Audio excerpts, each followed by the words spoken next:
আসসালামু আলাইকুম প্রিয় বন্ধুরা। আমি গতদিন এই মাকে নিয়ে আপনাদের মাঝে আমি তুলে ধরছিলাম। তো তাকে আমি এতটুকু আশ্বস্ত করছিলাম আমি যে আমি যখন যেটা পারি তাকে আমি দিয়ে সহযোগিতা করব।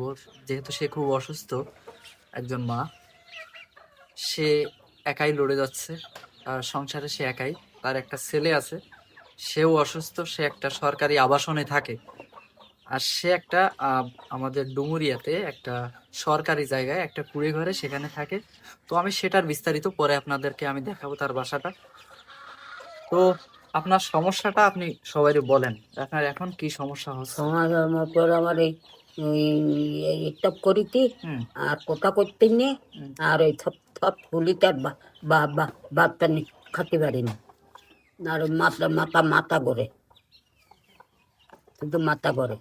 মাথা আপনি খুব অসুস্থ, তাই তো? হ্যাঁ এখন মেলাওয়া আপনার চোখে সমস্যাটা কি আর কি আছে, মানে কেটে না প্রস্রাব করেছিলেন না? হ্যাঁ এই টপ করিতি আর তিন মাস। তো আপনার দেখার মতো কেউ নাই? না আমার দেহার মতন কে নেই। ওই খাবারটা সেটা ওই জায়গায় আর আমি খাই এই জায়গায়। তারও আমার দিকটা তার মাঝে মাঝে আমার টাইমটা সে তো কোনো কাজ করে খাচ্ছিবেন না তার আমার তার টাইমটা সমস্যা কি? ওই পিকনিক সময় তো দুইটা নড়তো। ও আচ্ছা, তাহলে আপনার স্টক করেছিলেন, তাই তো? হুম স্টক স্টাক করিতে 3 মাস। 3 মাস। তো আপনার দিন চলে কিভাবে? এইভাবে ভিক্ষা করি ভিক্ষা করি তাই? ভিক্ষা করি। ওই আজকে ভিক্ষা আজকে যাইতে কালকে রাত যাবো না, কালকে বাড়ি থাকবেন। কালকে বাড়ি থাকবেন, হুম একদিন পর একদিন করতেছেন, হ্যাঁ তাই? তো দিদি এইভাবে আপনি এই যে সব জায়গায় যান, যে এই ঘাটে আপনার পায়েও তো দেখতেছি সব সব নখ রস, না? দাঁড়াইছে, হ্যাঁ সব নখ দাঁড়াইছে। পায়েও রস, তো এইভাবে আর বেটা বেটা বেটা ব্যথা দেয়। বেটা মাদা দিয়ে এই হাঁটু তো দিক যেটা আসলে আমি যেটা এই মাকে নিয়ে কেন তুলে ধরেছি, তার কারণটা হচ্ছে, দেখেন, আমাদের তো চলার মতো সামর্থ্য আছে, অনেকেরই সামর্থ্য আছে। তো এই মানুষগুলা আসলে চলার মতো তাদের সামর্থ্য নাই। তারা যে আহ কি খাবে, কখন কি খাবে, পেটে ক্ষুধা। তো এভাবে কিন্তু আমাদের দ্বারে দ্বারে তারা ঘুরে বেড়ায়। তো আমি তাকে আশ্বস্ত করছিলাম যে আমি সহযোগিতা করব, পাশাপাশি আমি আপনাদের সামনে আমি এই অসহায় মাকে তুলে ধরছি। হুম। তাকে যদি একটু সহযোগিতা করা যায়, আল্লাহ তো আপনাকে আমাকে অনেক দিছে। তো এর ভিতর দিয়ে আমরা আমাদের প্রতিবেশী যারা আছে, যারা অসহায়, যে মানুষগুলো দিন আনে দিন খায়, এরাও কিন্তু অসহায়। যারা এই যে দাঁড়ে দাঁড়ে, আপনার আমার দাঁড়ে দাঁড়ে প্রতিনিয়ত তারা যাচ্ছে, যে 2-5 টাকা 10 টাকা যে যা দিচ্ছে, কিন্তু এইগুলা দিয়ে কি তাদের আসলে জীবনযাপন সম্ভব? তারা এই যে এই অসহায় একজন মা, তার যদি আজকে একটা সুস্থ একটা ছেলে থাকতো, বা তার তাহলে যদি, তাহলে আজকে আবার ভিক করতে হতো না। তাহলে আজকে দেখেন সেই বলতেছে, তাহলে তার এই মানুষের দ্বারে দ্বারে কিন্তু আর যাওয়া লাগতো না। বা তার যদি হাজবেন্ড থাকতো, হয়তো সে কিছু করে এনে খাওয়াতো, বা তার যদি সামর্থ্য থাকতো, তাহলে কি আপনার আমার কাছে এই অসহায় মা কখনো আসতো বলেন? কখনো কি কেউ চায় যে সামর্থ্য থাকতে একজন মহিলা আপনার আমার কাছে যে এভাবে হাত পাতবে? কেউ কিন্তু চায় না।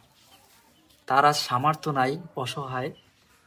তো তাকে আমি আপনাদের মাঝে তুলে ধরলাম। তো তার বাসাটা আমি আপনাদেরকে দেখাবো, খুবই বাজে একটা অবস্থা। তার শরীরের অবস্থাও ভালো না, কয়দিন এভাবে আর পারবে বলেন? এরপরে তার কি হবে? হুম তো আমাদের সমাজে এরকম অনেক বিত্তবান, অনেক বিত্তশালী, ধনাঢ্য ব্যক্তি কিন্তু আছে।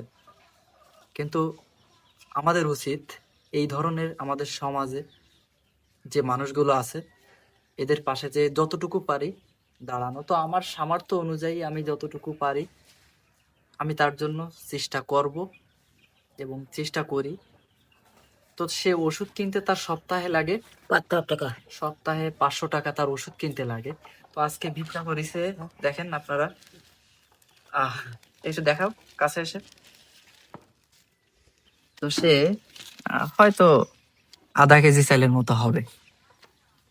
তো এটা দিয়ে সে নাই তার পেটটা চালাবে, কিন্তু তার এই যে ওষুধ পাতি কেনা, তারপরে এই যে পরনে ভালো কাপড় নাই, এগুলাও তো প্রয়োজন।